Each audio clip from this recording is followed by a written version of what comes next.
itu udah ngeliat aneh-aneh, ngeliat yang sebelah hancur, sebelah cakep, cuma ada nenek-nenek selendang emas, terus sampai kayak ayo sini ikut aku.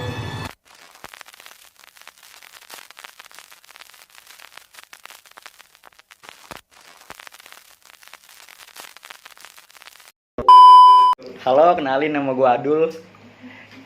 Halo, nama gue Jaul. Halo, perkenalkan, nama gue Ucup. Kenalin, nama aku Isna. Aku di sini pengen cerita. Aku punya teman aku namanya Nila. Nah, dia itu sedikit berbeda sama kita, bukan berbeda secara fisik ya, tapi dia tuh kayak diberi anugerah sama Tuhan. Penasaran kan kalian gimana? Tonton lebih lanjut ya. Kenal Nila sejak kapan? Gue kenal Nila sejak SD karena emang SD gue tuh tanggaan sama dia. Dan gue boleh keluar tuh pas SD karena TK sama mama gue dulu belum boleh keluar. Jadi karena emang rumah gue tetanggaan, gue baru main sama dia pas SD. Kenal Nila sejak kapan? Sejak kecil. Oh, sejak kecil. Berarti Iya. udah lama banget ya kenal Nila ya? Udah, sekarang umur gue 22 tahun. Berarti perkiraan gue kenal Nila itu 4 tahun.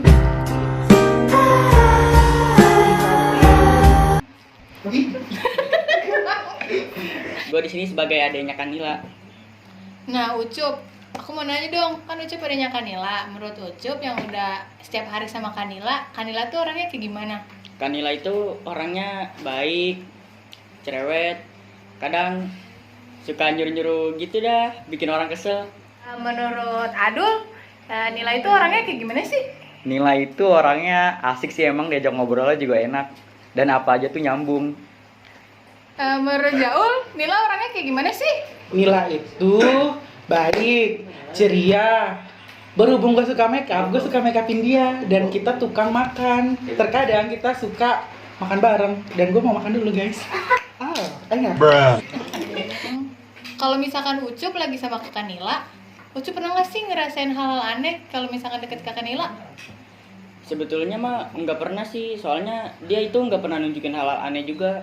Pernah nggak ngerasain hal-hal yang aneh kalau misalkan Adul deket Nila? Oh iya, waktu itu gue pernah. Jadi gue kan main sama dia nih pas habis kelar acara Maulidan kalau nggak salah. Gue nanya ke dia kan, lah ini ngapa? Punggung gue kok sakit? Ternyata dilatin sama dia, pas dilatin tuh katanya gue ketempelan. Dan emang berasa tuh di sini sakit banget. Pas itu akhirnya gue dikasih air sama dia. Terus gue keluar dari musola karena tempatnya emang di musola. Pas gue keluar gue suruh cipratin dong di belakang. Gue cipratin dan pas gue masuk lagi emang hilang rasanya karena katanya gue emang ketempelan dari kampus gue. Terus nih ya Jaul, pernah nggak sih ngerasa hal-hal aneh kalau misalkan Jaul deket Ila? Pernah. Kapan Aneh. tuh? Itu sejak ditakut-takutin kan karena Nila kan bisa lihat sesuatu alam gaib gitu guys. Terus kalau gua main sama dia suka ngebahas serem-serem. Itu hal menurut gua aneh banget dan gua takut. Tapi kalau tentang makan gua tetap makan. Harapan Ucup buat kakak Nila ke depannya apa? Harapan buat kedepannya, semoga Kanila apa yang dicita-citakannya tercapai. Semoga selalu berbuat baik kepada orang dan semoga dalam lindungan Allah selalu. Harapannya buat Nila ke depannya itu apa menurut Adul? Ya kedepannya sih bisa lebih baik lagi dan bisa membantu orang dengan kemampuannya. Harapan buat Nila apa menurut Jaul? Semoga Nila dapat memberikan yang terbaik buat seluruh teman-teman orang, terus bisa berguna bagi semuanya, bisa membantu, menolong, dan gitu aja sih. Nah, tadi udah denger kan jawaban-jawaban dari temen aku. Sekarang udah ada Nilanya langsung nih. Halo Nila. Hai. Nah Nila, tadi udah denger kan jawaban-jawaban dari temen-temen? Ya udah dengar, udah. Menurut kamu jawaban-jawaban tersebut gimana? Ya itu sih balik lagi ya sama diri kalian sendiri, mau percaya atau enggak, karena kan kita meyakini nih sesuatu hal, kita yakin, tapi kalau misalkan kita untuk meyakini seseorang apa itu hal yang kita yakini itu sangat sulit. Jadi balik lagi deh ke diri kalian masing-masing mau percaya tentang itu atau enggak. Oh iya Nila, aku mau nanya deh. Ya, nanya apa? Awalnya tuh kamu bisa kayak gini tuh gimana? Gimana ya? Ya intinya tuh pertama tuh aku bisanya itu dari kecil, dari SD kelas 3. Terus awalnya itu sakit dulu, sakit demam berdarah, dirawat sekitaran 3 sampai 4 minggu. Terus pulang paksa karena udah nggak betah, udah sangat-sangat nggak betah. Ya tahu sendirilah di rumah sakit kayak gimana ya kan. Terus habis pulang dari rumah sakit, terus sakit lagi deh 3 hari 3 malam itu nggak tidur. Tapi kalau misalkan dibacain Yasin, saya tidur. Jadi Udah kayak kamu orang kayak mati. jenazah gitu? Iya, kayak orang mati kalau misalkan dibacain Yasin itu tidur nyenyak banget. Tapi kalau misalnya andaikan lantunan Yasin itu berhenti, itu udah ngeliat aneh-aneh, ngeliat ya sebelah hancur, sebelah cakep, cuma badannya setengah, terus api-api, terus pocong, terus ada nenek-nenek selendang emas, terus sampai kayak ayo sini ikut aku. Terus ya umuran aku SD kelas 3 itu seumuran 8 tahunan. Bayangin aja kalian umur 8 tahun kelas SD nggak ngerti apa itu setan. Maaf, maksudnya makhluk kayak gitu. Hantu. Ya udah ketakutan lah. Apalagi kalau misal kalian ngeliat apa gitu di jalan pasti ketakutan. Nah bayangin saya ngeliat kayak gitu. Tanggapan orang tua kamu setelah tahu kamu kayak gini gimana? Awalnya sih namanya orang tua ya ngelihat anaknya kayak gini tuh pasti bingung lah awal-awal karena mungkin awalnya tuh berpikiran itu gara-gara pulang paksa yang gara-gara dirawat demam berdarah itu. Cuma kalau misalkan andaikan dipikir kembali gitu ya, masa abis dirawat langsung ngeliat hal-hal yang aneh kan kayak nggak logis gitu kan. Jadi akhirnya waktu itu masih ada almarhum Uyut, akhirnya dibawalah ke salah satu orang pinter. Kalau di daerah rumahku tuh biasanya nyebutnya tuh orang pinter gitu, tapi dia tuh Pak Ustadz. Akhirnya dibawa, padahal itu dia pasiennya ramai banget, tapi aku yang disuruh duluan masuk.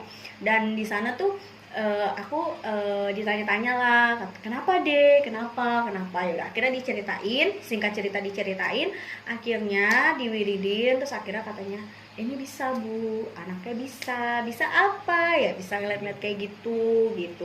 Awalnya sih kontra ya, maksudnya anak sekecil ini masa kenapa bisa sih ngeliat gitu, padahal ibaratnya basicnya masih anak kecil gitu loh ya kan, nggak nyari, nggak belajar, maksudnya memang dari kecil tuh udah biasa sekolah formal gitu, nggak pernah sekolah yang kayak gitu.